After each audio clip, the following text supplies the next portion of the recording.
You are listening to the IFH Podcast Network. For more amazing filmmaking and screenwriting podcasts, just go to ifhpodcastnetwork.com. Welcome to the Indie Film Hustle Podcast, episode number 468.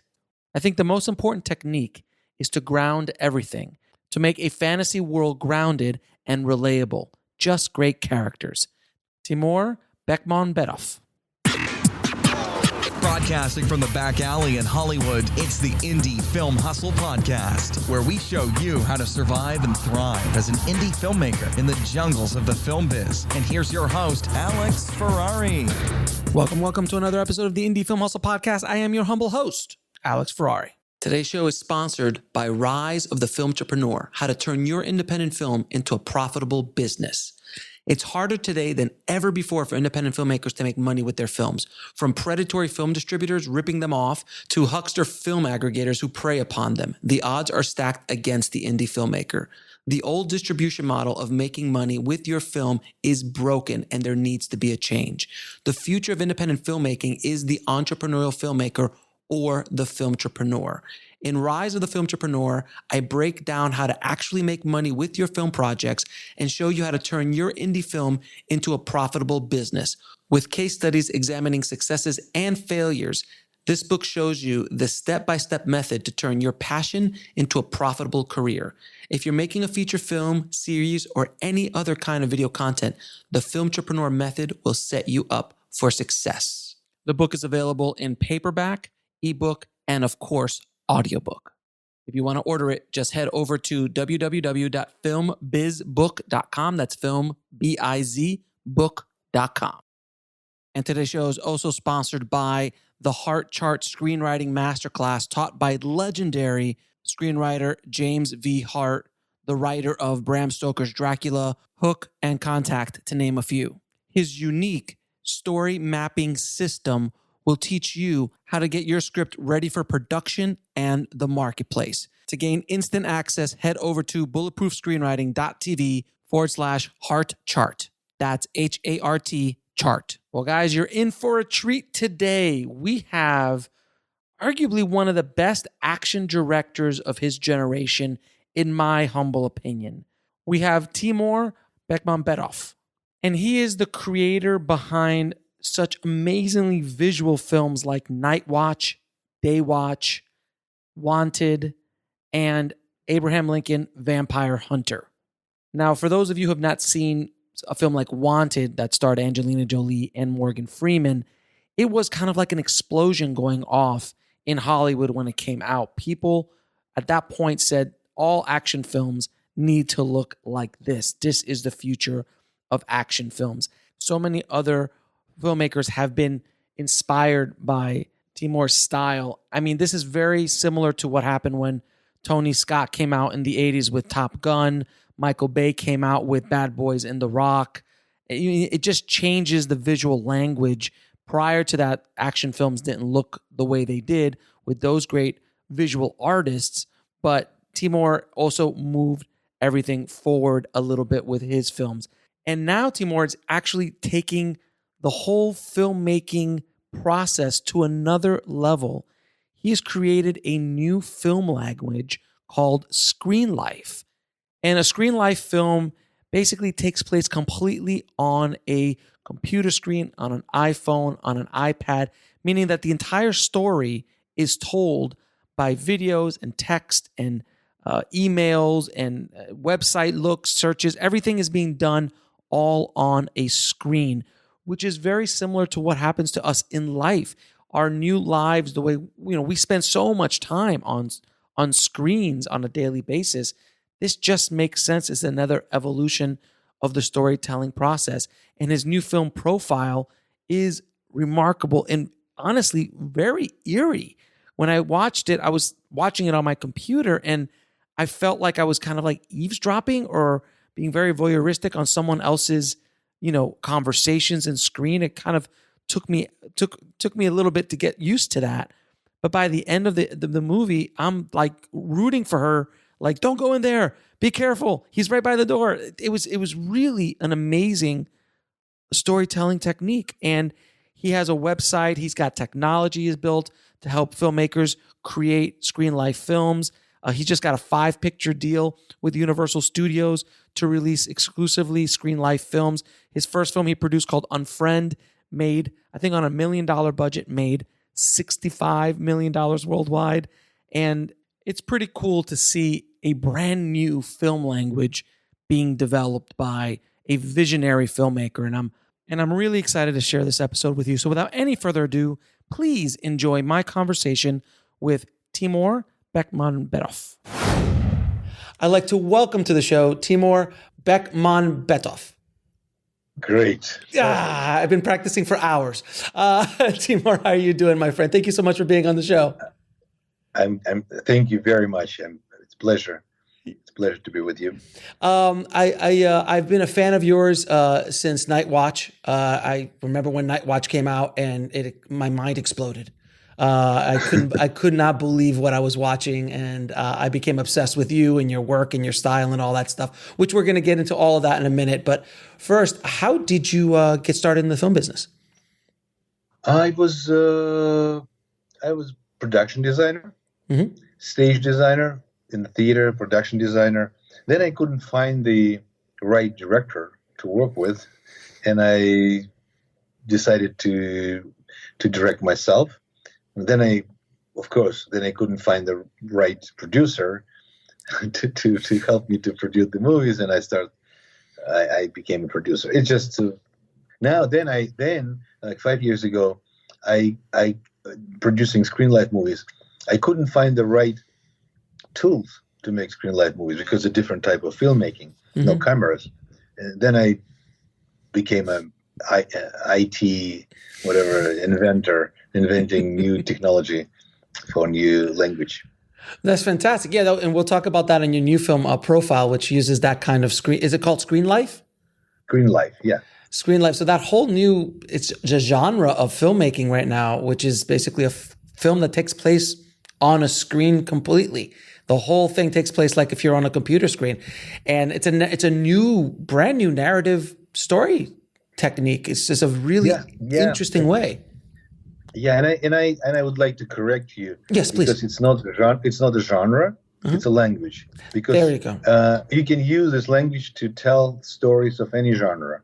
Yeah, because we produced horror movies like Unfriended, detective stories like Searching, and we produced Romeo and Juliet the last year. It's a classical tragedy, and now we are finishing a disaster sci-fi movie about alien invasion, and it's with Ice Cube and Eva Longoria, and many other type of movies like musicals and comedies, and it's all ScreenLife because just new language. Yeah, absolutely. You're absolutely right. Thank you for the correction, because you're right. Because now as you were saying that, I'm like, ooh, an alien invasion like that. Ooh, that would be kind of interesting. It was kind of like when you saw Signs, M. Night Shyamalan's Signs. It all took place inside basically an alien invasion, but all you saw was television glimpses, and it was all happening in that farmhouse, which kind of like, okay, it's all happening on your screen, and a giant alien invasion might be happening, which will be I can't wait to see that one. That'll be very interesting. But the difference is that the ScreenLife is quite different, because before it was just different ways to tell stories about physical space where we live. But because now we live in two spaces at the same time, in physical and digital, and in digital world, in digital space, we spend so much time and so many important events of our life happening in digital space that this becomes only way to understand who we are and where we go and what we're looking for, and it's why ScreenLife is very, very contemporary and necessary. Yeah, it's really interesting as well, because you're absolutely right. Like, when my children were born, the grandparents weren't in the room; they were being FaceTimed. Or we're off on vacation somewhere. If they can't be with us, we could show them, or the kids. We'll be right back after a word from our sponsor. And now back to the show. They are seeing during this quarantine, for God's sakes. I mean, the grandparents have been seeing the kids grow up this last year all through FaceTime. Or through Skype or through something along those lines.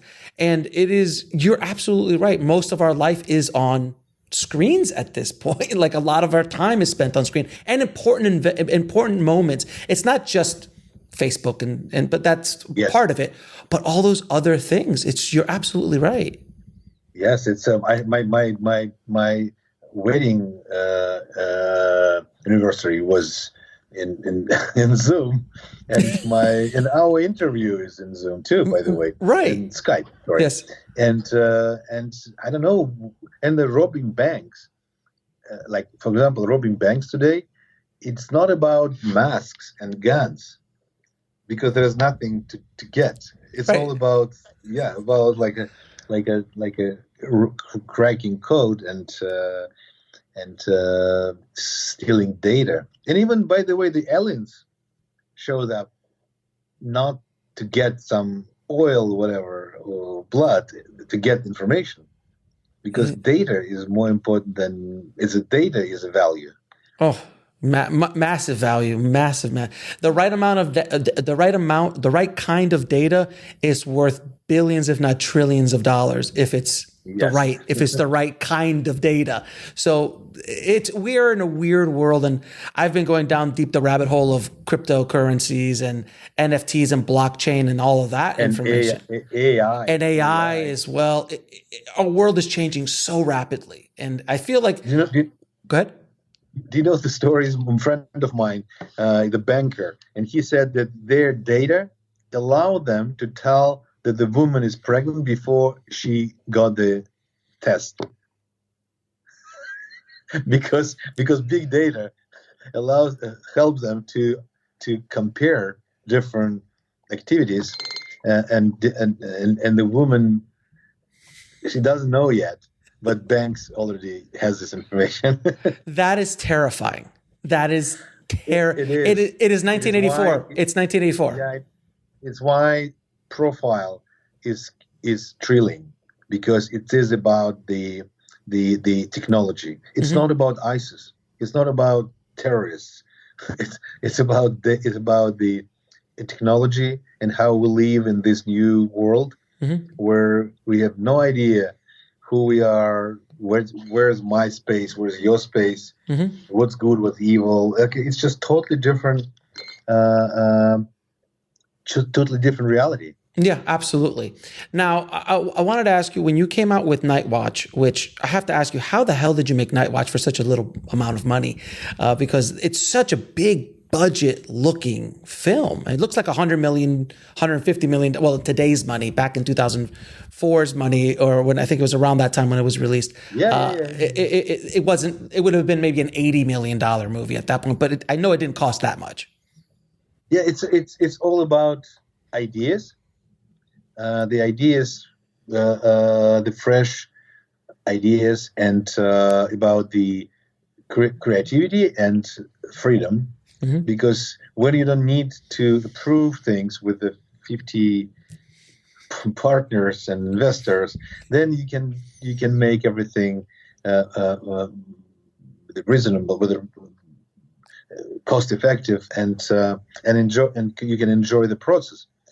Because the many movies were destroyed because of the very difficult process of the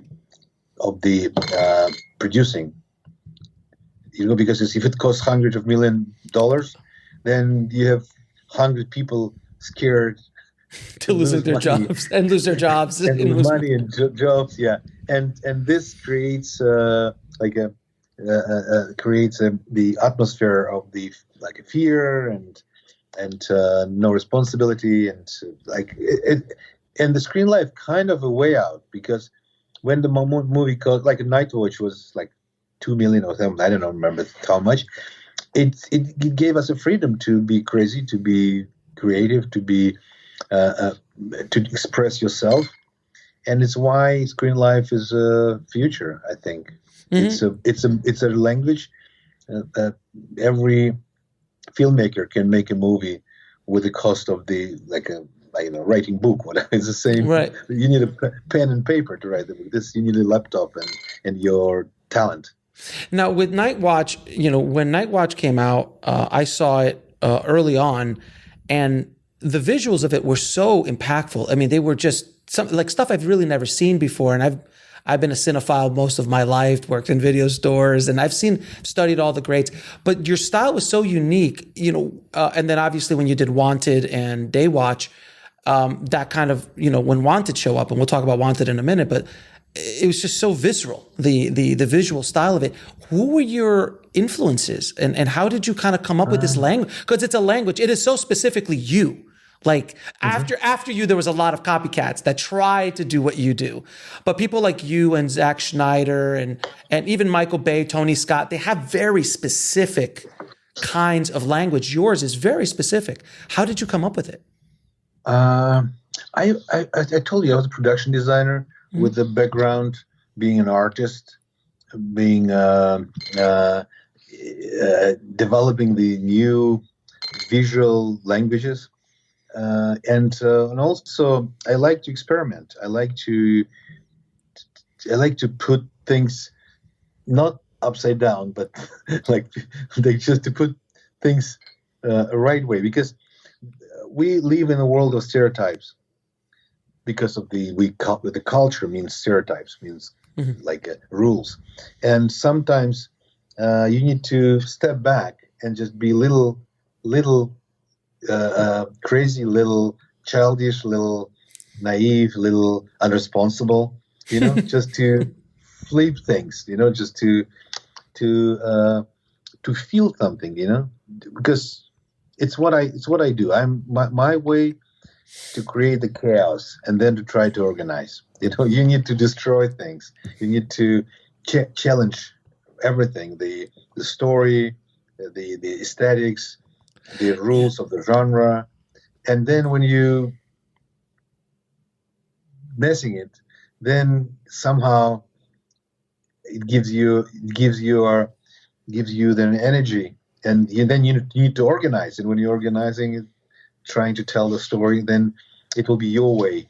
It will be your story, and not somebody else's story. And also it's based on I grew up in the country with very talented filmmakers like Eisenstein, or like a Kuleshov created the editing system, and Eisenstein the poetry of cinema, and then we had I watched a lot of art movies from the 70s and 60s, 70s, 80s from European filmmakers like Fellini, Antonioni, and because I don't know why it was so popular in the Soviet Union. All these art movies from Italy and France, and then I was a disciple of Roger Corman. This is probably the easiest. That's amazing. Who am I? Because I made a first movie with him.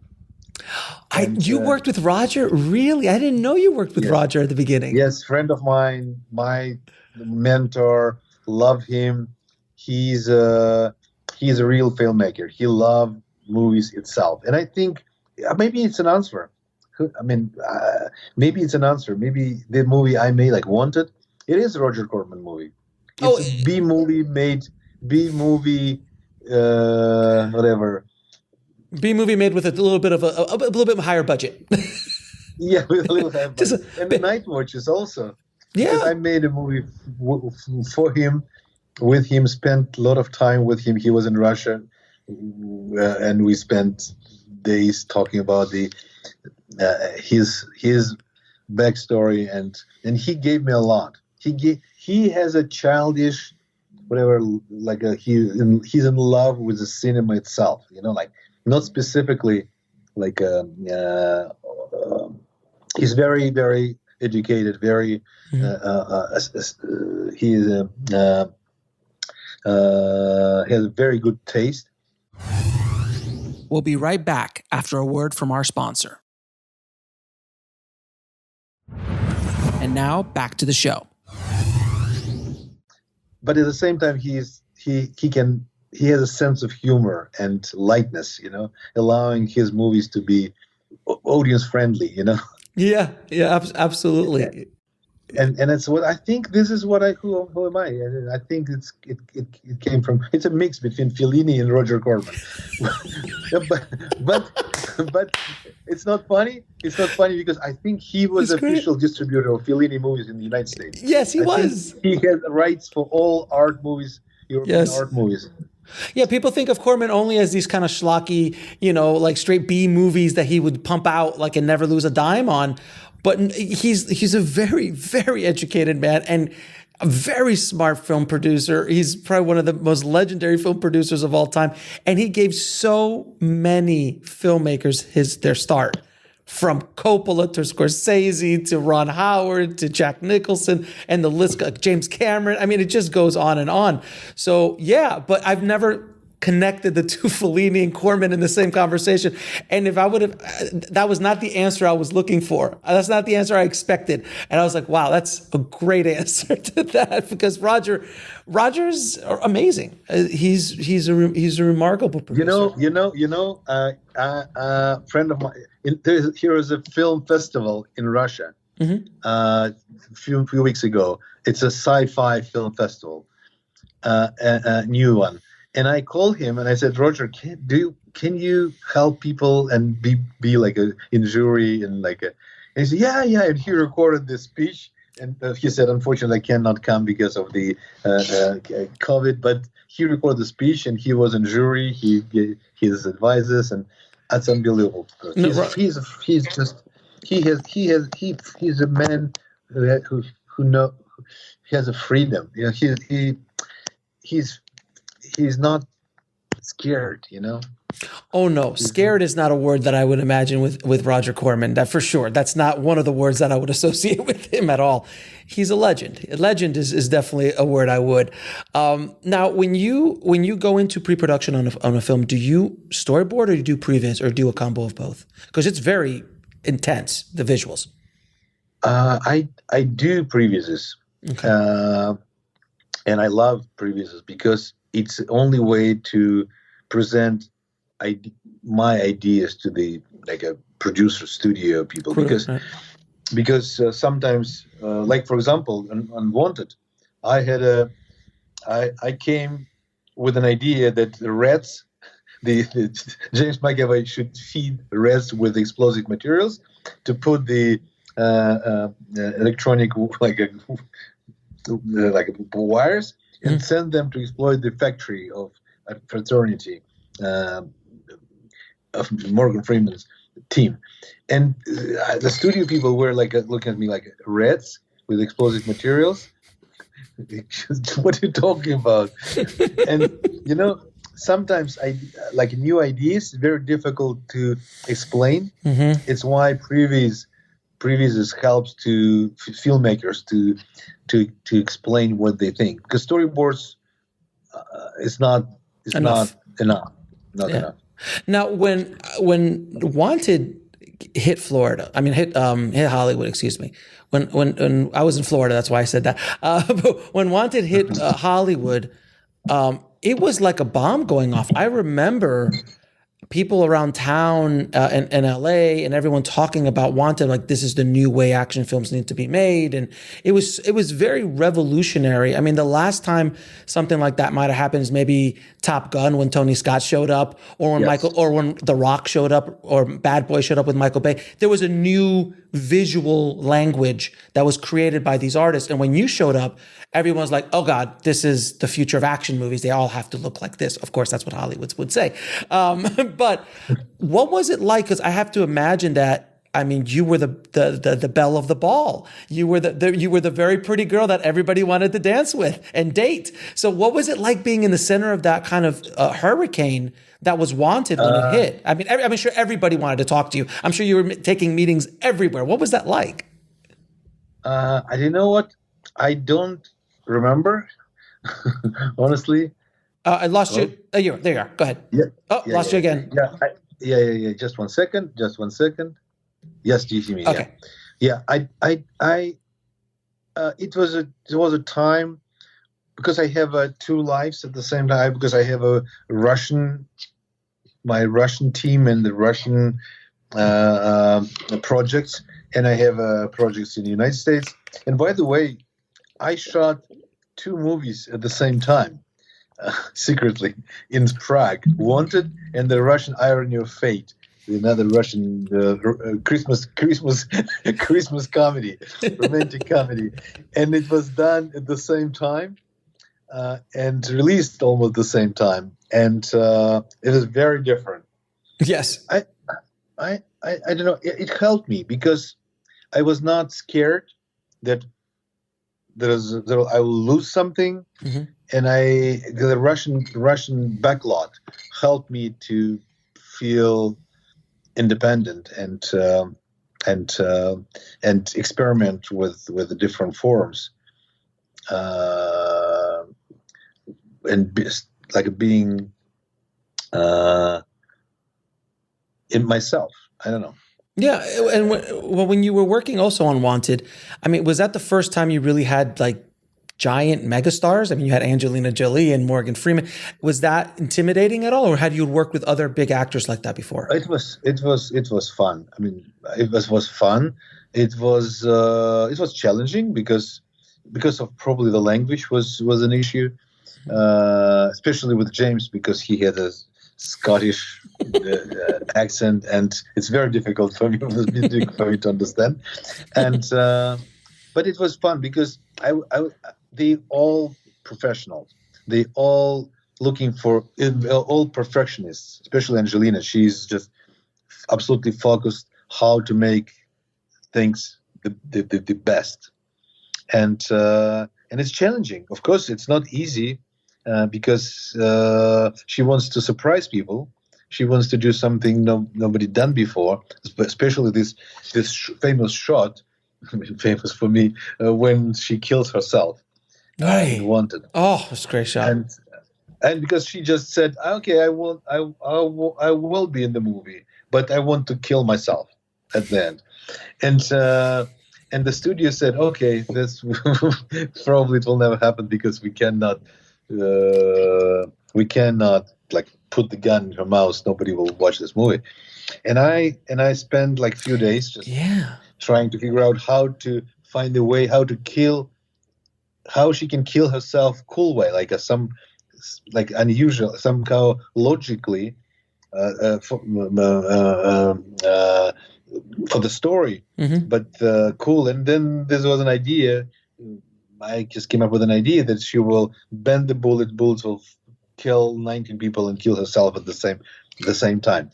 And then I sent her this storyboard, and she said yes. And this is a perfect example.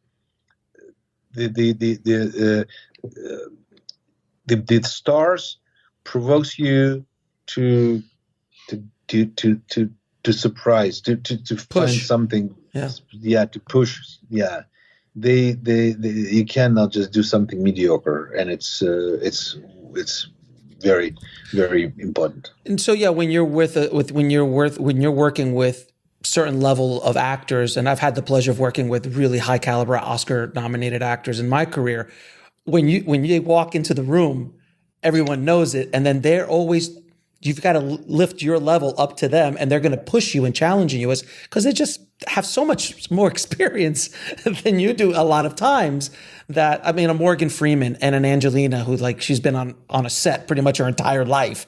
Like, she's going to have ideas and she's going to push you and challenge you. But I was wondering, I never had a problem of learning something. Right. I mean, if people give these ideas, it's good for me, and I'm happy to hear. At the end of the day, of course, there is a political process how to keep things organized, but because I made a lot of commercials in my life, hundreds of commercials, I remember how to play this political game with a lot of people having voice. We'll be right back after a word from our sponsor. And now back to the show.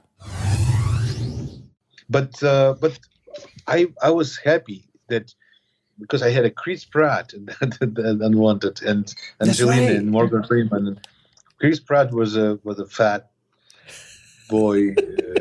Yeah, not the action star that he is today. Yeah, yeah, and I had a great team, and just everyone had an ideas, and I was lucky because it's great. They were all for me, but the tone. It was important for me to keep the tone and the style of the movies I like, and then they just helped me to do it, and it was exciting. Now, when you were, I started in commercials as well, so I know what you're talking about of handling the client and the production company, and the agency, and all of that stuff. That is really great training ground for working. Yes, and it really is, because it's a whole other level of politics. I feel it's a bit more political than, because you're serving multiple masters. Yes. On a commercial set, as opposed to a Hollywood set, which you are multiple masters, but different. Do you know what? I had my own interpretation of not serving masters, entertaining people.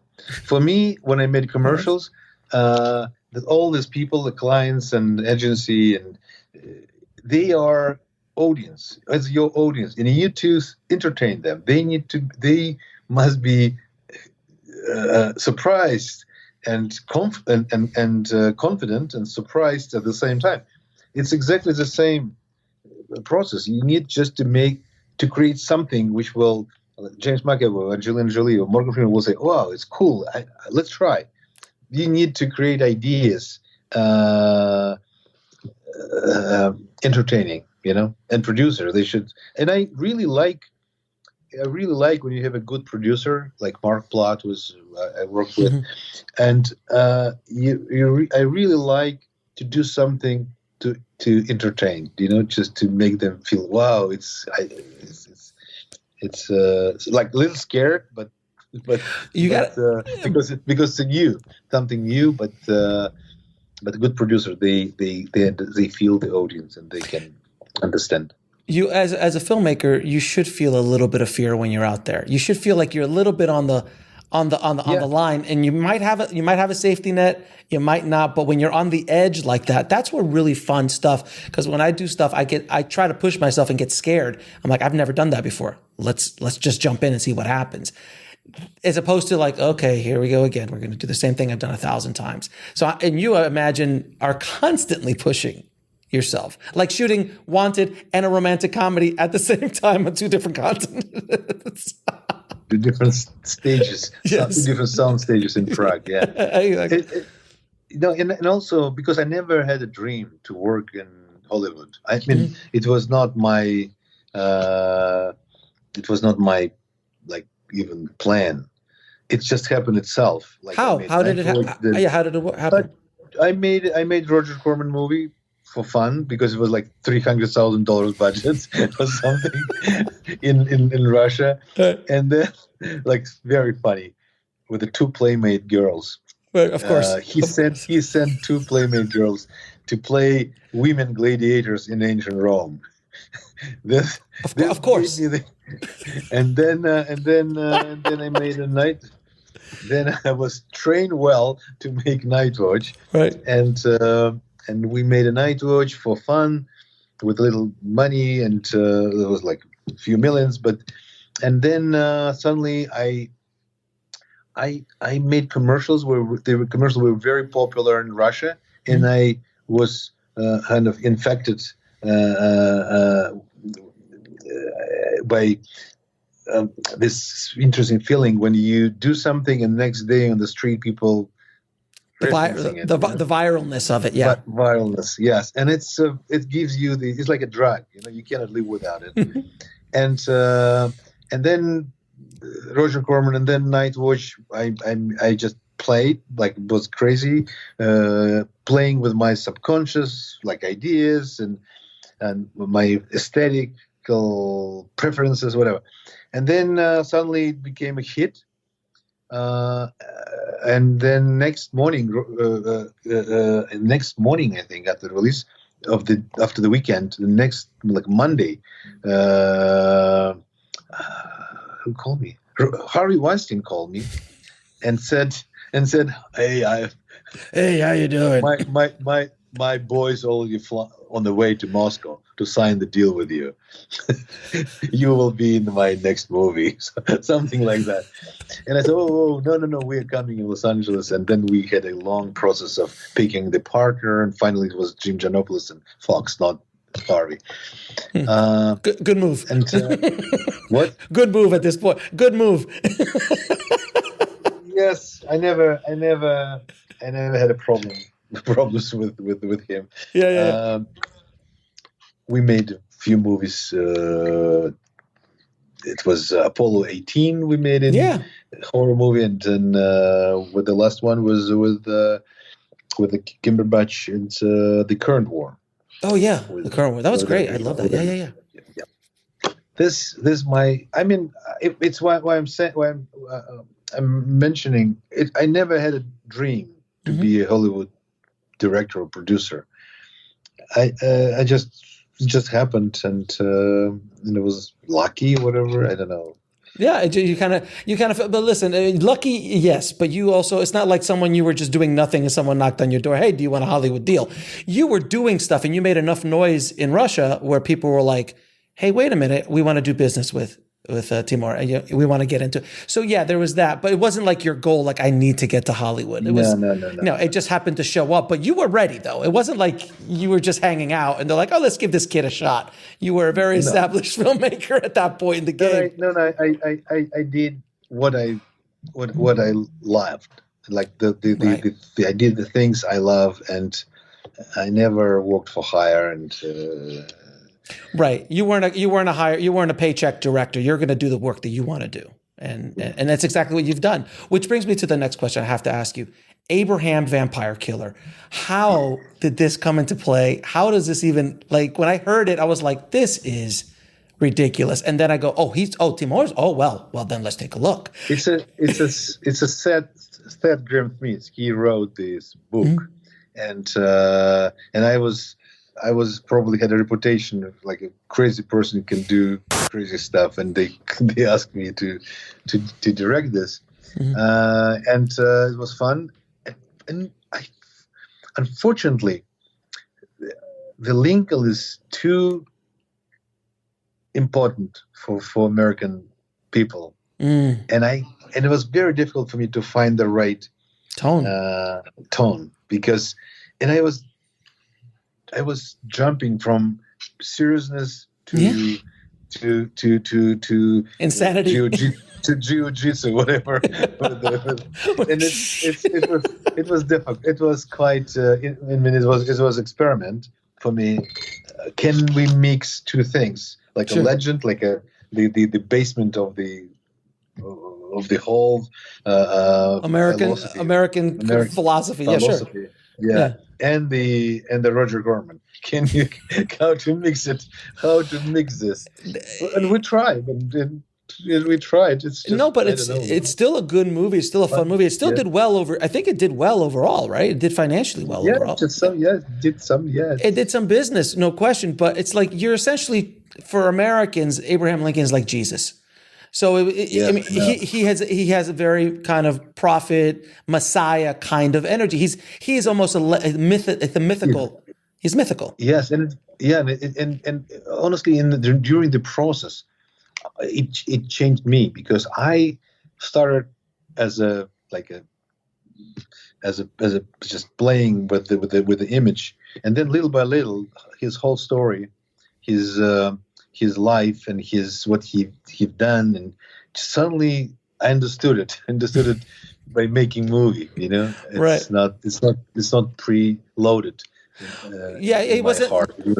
In other words, I was raised like that. I was raised here. I was born here, so I know Abraham Lincoln. I've been taught that since I was a child. For you just heard of the image, and then slowly you learn to respect him and respect his journey, and you're like, okay, how are we going to do this with the vampires now?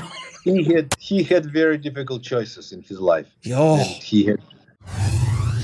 We'll be right back after a word from our sponsor. And now back to the show. Like took responsibility and it's paid for his choices. Right, and then of course the vampire hunting was another thing. By the way, I think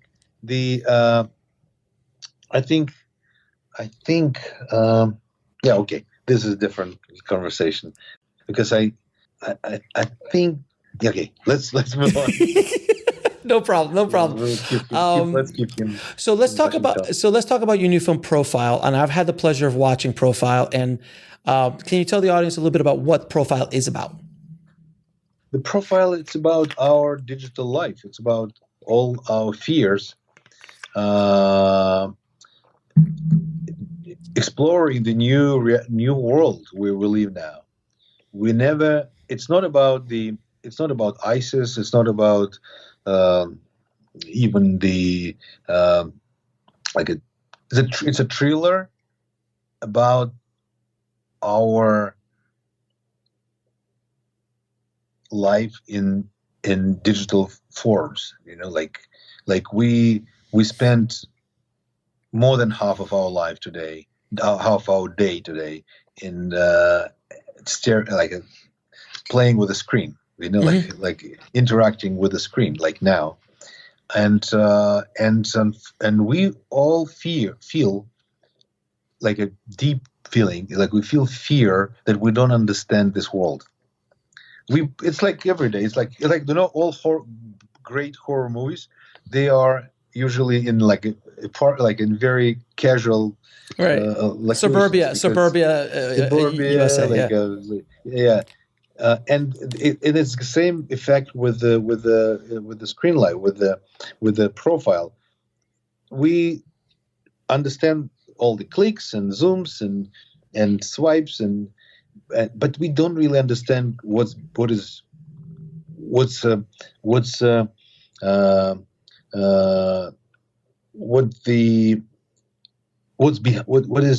behind it.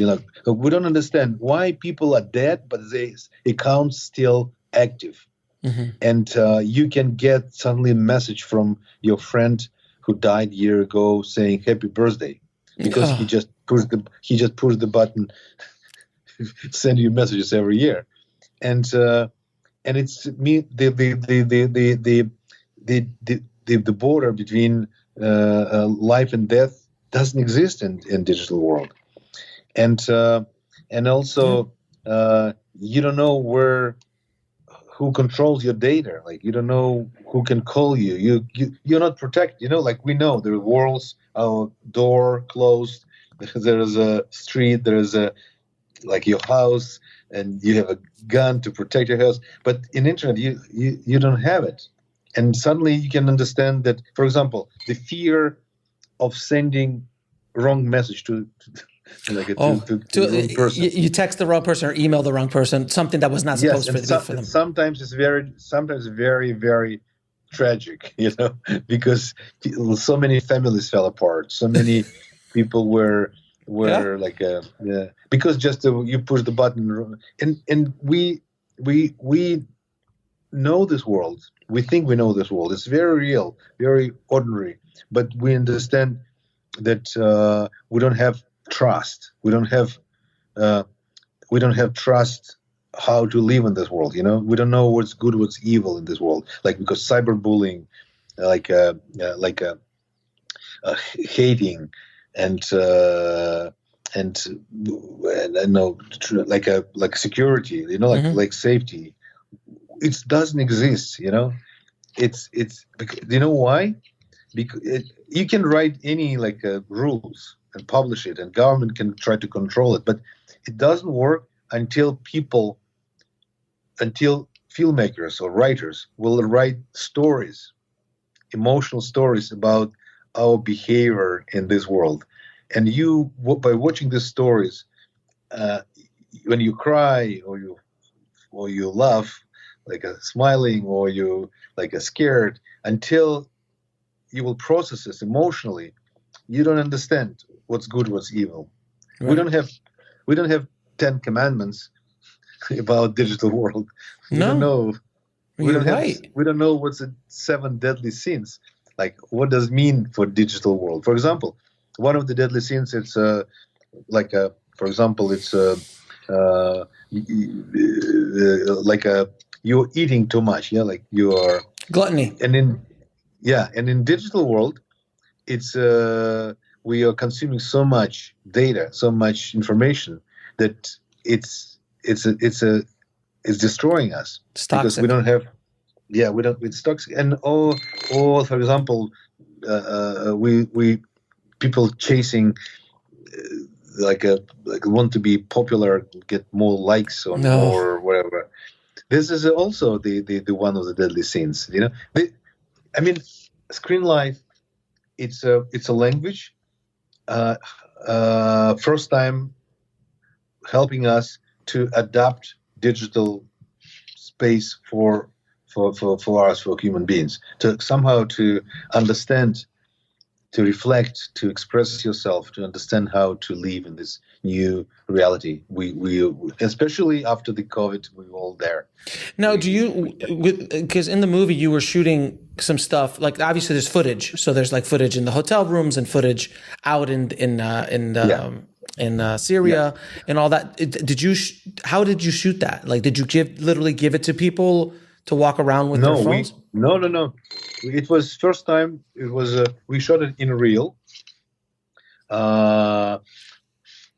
She was in Emmy, she was in a small house in Cockney in East London, and Bilal, the character, he was in the Middle East. I sent actor to like 3,000 miles away, and they really connected. And this whole scene happened when he was playing soccer on the dusty street in Cyprus. So that was all real. It was real conversations, real Skype conversation between people in different parts of the world. And it was important because I understood that the digital connections, Skypes, creating some kind of interesting bugs, like delays, or like for example, when we talk online, we're a little louder because we don't feel each other. We're trying to force to break this wall and just to connect.